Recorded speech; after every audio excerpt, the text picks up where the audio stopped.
Welcome to Breaking Ice and Building Bridges from Possibilities. I'm Kelly Johnson. And I'm Byron Jackson. Glad you're here. Connecting a community through conversation.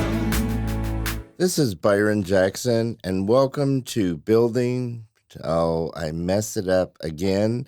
This is Breaking Ice, Building Bridges with Possibilities. And one of these shows, I am actually going to say that without messing up. I am so excited to be here, human and all. John, it is very good to be human, isn't it? Yes, it is. This is one of my guests. I have three wonderful guests, and I'll describe them physically. They all have on similar color shirts. That's true. Wow. So it's kind of, and you guys have never met each other before, but No. you picked. Yeah. So first on my Great right, minds think alike, you know. That's it. what I'm in green though. Okay, so there you go. So on my right, I have John Davidson. Did I say that correctly? Yes. And John, tell us, what do you do? All right. Well, I do a couple of things. I'm a transitions life coach, and I work with specifically blind and visually impaired people who are transitioning into improving their quality of life. And then the other main passion in my life is as an artist, and I've done that since I was very young. And in the last really 3 years, it's been really exciting to exhibit my work, and moved into a new phase of it a little while ago, which we can talk about more later. So I don't want to take up all the time. Yeah, you're going for the entire show there. I know. And so you're... I want to be kind. yeah. See? We can talk about that. I want to practice kindness. Now, you're seeing impaired, but it has gradually gotten worse for you, hasn't it? Yes, yeah. It's at a place where I have a light perception, but there's a lot to that, and there's a lot of certainly changes that I went through in light of that. But you have to make a decision about what you're going to do with your life, and that's what it comes down to. Okay, your time's up now. But I've got another hour. Okay. I also, to his right, is a person who can see, I hope. And so, Cam, what is your last name? Cox. Cam Cox. Yeah. CC. CC. Ryder. Quick and short. Cam Cox. Have you listened to CC Ryder, I the haven't. song? No. Really? I've heard of it, but I hadn't. No. Okay. This is something we have to give to you. Okay. CC, tell us, what do you do, Cam? That's not an easy question, but I always describe it as twofold. What I do, I have transitional housing. I made some really bad decisions in my 30s and 40s and had to go away on a vacation for a decade or so, and came out and found a need for transitional housing. And so I have... For substance abuse, or? Mostly people coming out of confinement or incarceration. Really? Yeah. So, transitional housing. It started out as sober housing, and then I somewhere came to the realization that I'm not the one to teach people how to get sober. It's something that I got forced to do by getting locked up. Yeah. And so it just kind of morphed into more traditional, transitional type housing for people who are, going through whatever kind of life transitions. There sometimes be females getting away from a domestic situation, or just the whole gamut of people, who need some interim housing in their lifetime. And that's where my income comes from. That's where I make a living.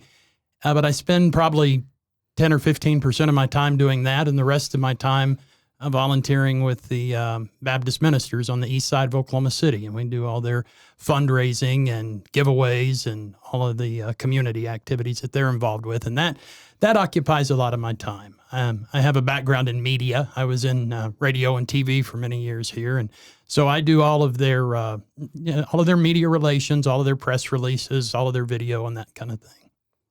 So there's my hybrid occupations. How many houses do you have? I have 2 houses. Two and houses? about 20 beds. Yeah. I'm real familiar with transitional housing for substance abuse, Right. and so And it's just, it crosses back and forth across the lines. Of course, we deal with a lot of substance abuse, and, that's the impetus of a lot of people's problems. But yeah. and mental illness. Yes. Yeah, I always wonder how many guys are in prison that don't remember what happened.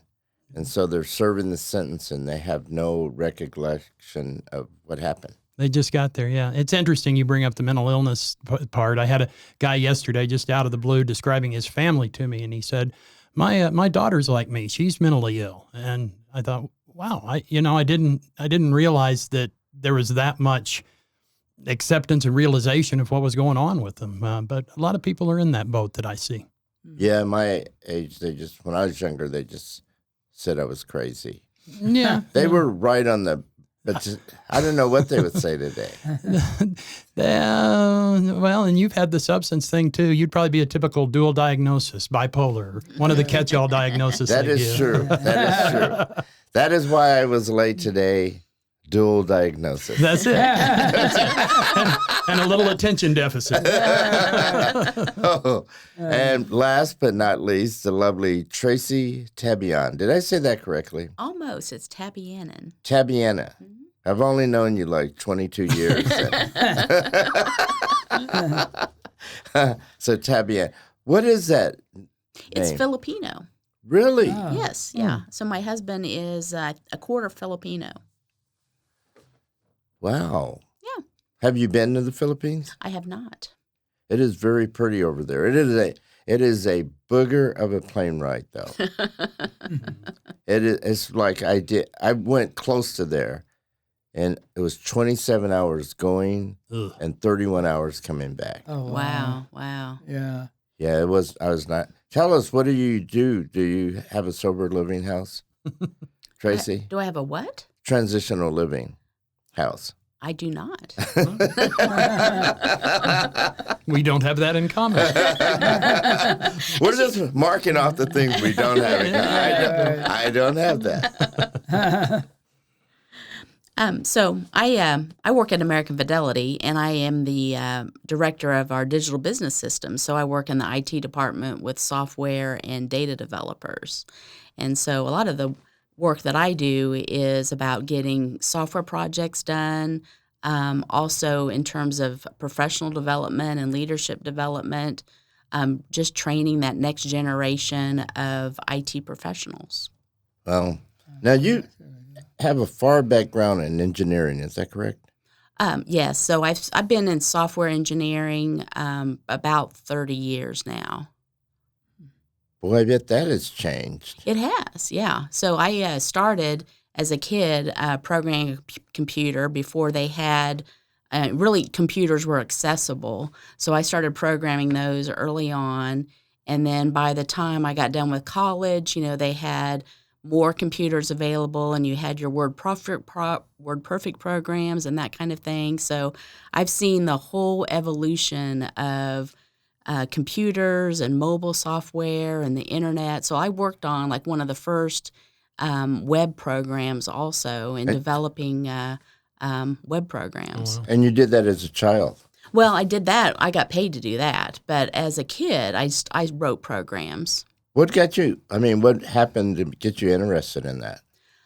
It was something to do. So like you had summer vacation, and we had my mom was able to get a computer at a rummage sale because we were near Delco Electronics, and so there were a lot of engineers there, and so they had when somebody had a computer and they wanted to upgrade theirs, so they sold their old one on the at a garage sale, and I started getting into it because at the time you bought software. It was on a cassette tape in a Ziploc bag at Radio Shack. And I discovered that I could get the book to how to program the software. So the cassette tape was $15, but I could get a book to program the computer for $15, and I could have more programs. So I started working with that book and then mashing programs together to do different things. That is amazing. So you really like putting things, like figuring things out and putting them together. Right. And right.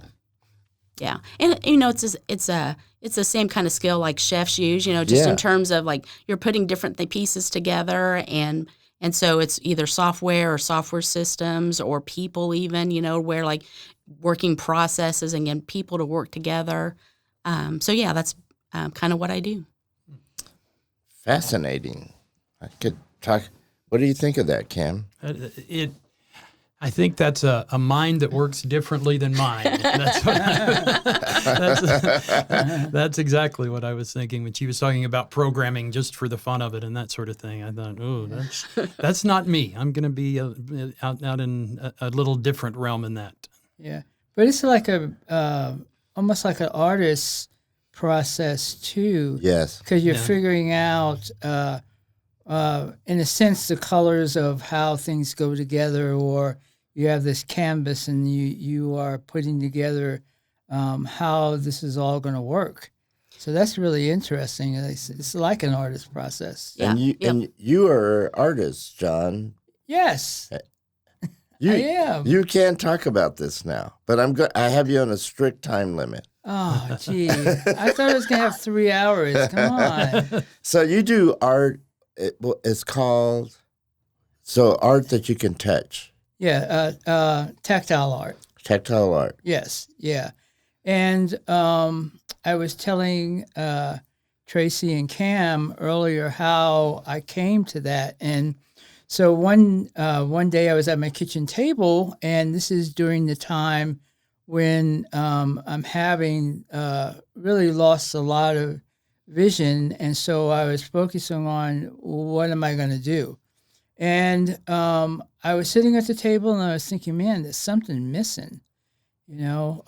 What is it? And then I realized that because of the vision problems, I had not been making art.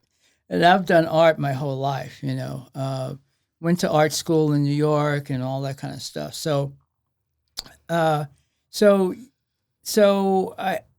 at that point I had to make a decision, as to what I was going to do, and what came out of that decision is the kind of art that I'm doing now that is tactile art, that has a variety of materials that I use. The initial pieces had wood pieces and that were designed in a kind of an abstract way, but I was really focused on the tactile sensation, so that when somebody who is either sighted or blind or visually impaired, when they touch it, they have that experience. And They go somewhere, Some of that is on display in this building. Yes, it is. And so it's right down, not in this room. I'm looking not around. in this room, but down the hall.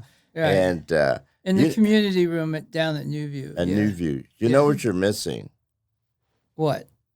A theme song for tactile art. Oh, really? Tactile art. Hi, John. Yeah. This is going to make you millions. Guys, Okay. Oh, go ahead. Do you have a problem getting people to actually touch the art? Because, that's one of the things that people are like, don't touch it. And so, I would think that'd be really hard to get people to get used to touching it. Well, there was two things about that. I was in an exhibit at the Myriad Gardens, and the lady who was the curator actually put this sign up saying, "Please touch me." Which I think really helped people to not have that inhibition. We did an opening here about a month or so ago, and did a little presentation, and I was saying, people were asking me questions. Well, what does this feel like, or how does that do? And I was like, come and see, touch the art, you know. And I didn't realize there was that barrier, because certainly we've been trained that you never touch art ever, and that was part of the thing that was the appeal for me too, that I wanted people to experience art. I wanted them to have that freedom and not have fear about touching the art. So, good question.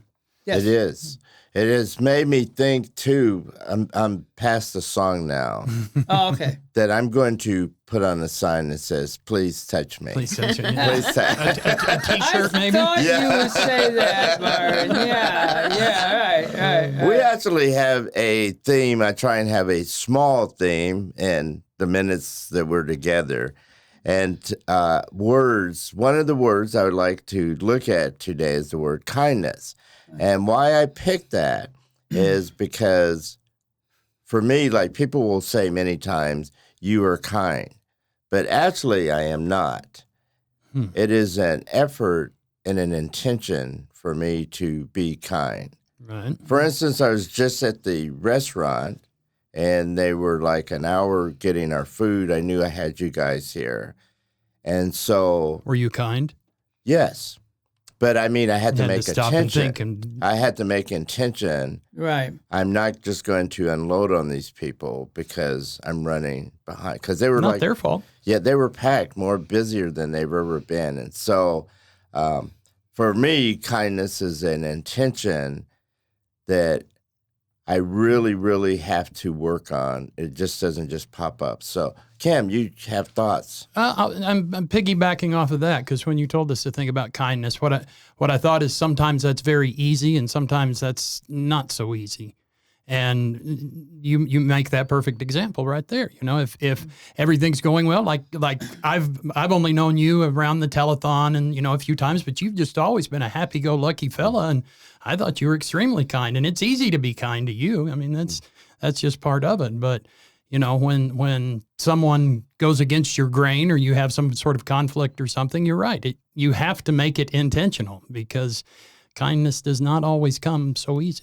Yeah, kindness is really a decision that you have to make. Like one of the, initially with the transition with the blindness and stuff, I had to be kind enough to let people help me. Okay. Yeah. It was really, because I'm like Mr. Independent, go here, go there, right? And there's a little story. So I was putting the trash out in my apartment complex, and this young child says, "Oh, can I help you?" And I was like, "Oh no, it's okay. I got it. Come on, I can do this, And then I went a little ways, and she said, "You sure I can help you?" And I was, no, I'm good, And then I went a little ways longer, and I said, John, you need to allow her to give you that kindness. And so I did, and she helped me with it, and she was so joyful because she had done that. So kindness really is a decision, being kind to someone, and even when it's kind of like reverse, as far as the roles. Yeah. So receiving it is just as important as giving it then. Yes. Both are acts of kindness. Yes. Yes. Yeah. I do think it is your attitude in terms of, your mindset, in terms of what are my expectations? My expectations aren't being met. Right. And then putting those expectations aside and then realizing, oh, it doesn't matter. Let this person be the way that they want to be or that they need to be. And a friend of mine gave me some great advice once. She said, Traci, less grit, more grace. And so I think about that quite a bit because you get in your mind about how you want things done. And if you just let that go and just be more grace, have more grace, the people around you will appreciate it. Less grit, more grace. That's kindness itself. Yeah. Very much so. I like that. I actually used to hate being kind because everybody that I role modeled course, they all ended up in prison and dead. But everybody I role model, that was like a weakness. And so I remember trying to not be kind. And in our world today, do you think, let's say if everyone was kind in the world, what difference do you think that would make in the world that we're living in right now? Well, for me, I think that we have to. I think with so much going on in the media and everything, we get this dark picture of the world. But people are really kind to each other. You know, again, I have a Most people. Yeah, yeah. You know, they are. I have another story. I keep coming up with these stories, but anyway, I was visiting my family in New Jersey, and I was in a hotel there, and the people there were so kind. Now, yes, you know, I'm a blind guy, and they knew that, and they were helping me out. But just the idea that there is kind of like that. My point is that there's more people who are kind than are not. You know, there's more people that are kind than that are not. Because I think we just get the general negative picture of people being evil and bad all the time. That's just my opinion. Cam, counter thought on that? It's reciprocating. If people are kind to you, it's easy to be kind to them, and so it's a thing that goes back and forth, I think. So, I'm not countering. I'm a little surprised sometimes at how many kind people there are. I think people inherently want to be kind to one another, but the world around us interferes with that sometimes. I do remember the unkind much more than I'll remember. Like if I talk to 10 people who say, hey, have a nice day, I will remember the one that goes, hey, get out of my way. It's the black spot on the white sheet. Yeah. Traci.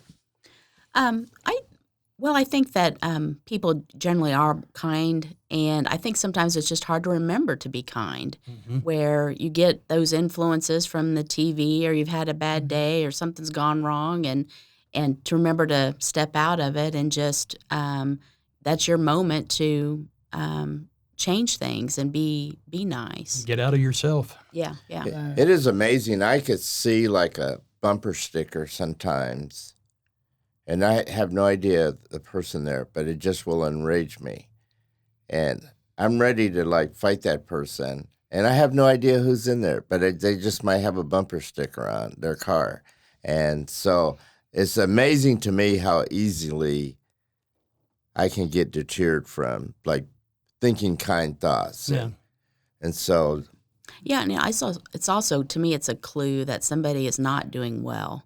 You know, when they are overreacting or upset about something, and it's like, okay, well, they must have something going on in their life. And again, giving them a little flexibility, and I think that can help them out.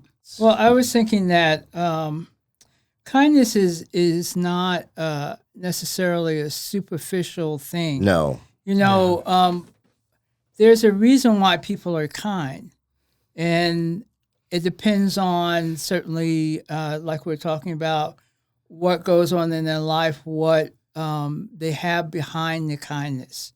You know, I am a believer, and behind the kindness is not just it is that I want to love people. That's behind the kindness for me, and it's my faith.